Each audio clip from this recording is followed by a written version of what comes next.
Thank you very much.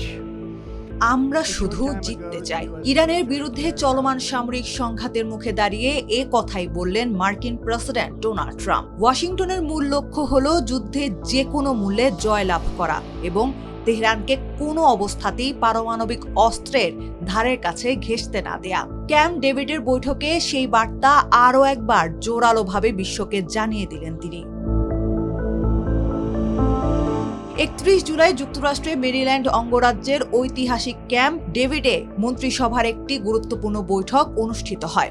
বৈঠক শেষে সাংবাদিকদের সঙ্গে আলাপকালে নিজের অবস্থান স্পষ্ট করে ট্রাম্প বলেন, আমরা শুধু জিততে চাই। আমরা খুব ভালো অবস্থানে আছি। এমন পরিস্থিতিতেও আমরা যতটা সম্ভব সংযত থাকার চেষ্টা করছি, কিন্তু ইরান মারাত্মকভাবে দুর্বল হয়ে পড়ছে।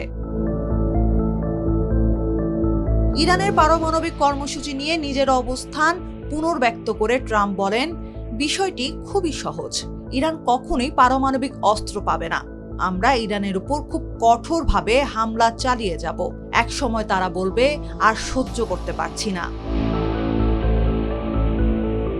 ইরান এখনো সামরিক ও রাজনৈতিক দিক থেকে শক্ত অবস্থানে রয়েছে। তেহরানের এমন দাবি উড়িয়ে দিয়ে ট্রাম্প বলেন, দেশটি এখন অত্যন্ত শোচনীয় ও খারাপ অবস্থার মধ্য দিয়ে যাচ্ছে।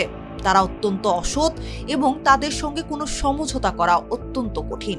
ভিয়েতনাম ও আফগানিস্তানে যুক্তরাষ্ট্রের অতীত যুদ্ধের সঙ্গে বর্তমান সংঘাতের তুলনা করে তিনি বলেন, মাত্র 5 মাসের অভিযানে যুক্তরাষ্ট্র ইরানের সামরিক সক্ষমতাকে সম্পূর্ণ ধ্বংস করে দিয়েছে।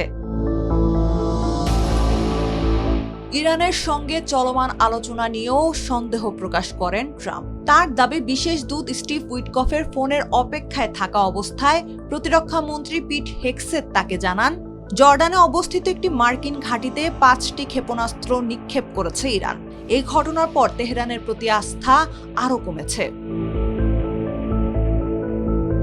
সাম্প্রতিক সপ্তাহগুলোতে হরমুজ প্রণালীতে বাণিজ্যিক জাহাজে ইরানি হামলার জবাবে ইরানের বিভিন্ন স্থাপনায় ধারাবাহিক হামলা চালিয়েছে যুক্তরাষ্ট্র। এর পাল্টা প্রতিক্রিয়ায় জর্ডান সহ উপসাগরীয় অঞ্চলে মার্কিন সামরিক ঘাঁটিগুলো লক্ষ্য করে হামলার কথা জানিয়েছে ইরান।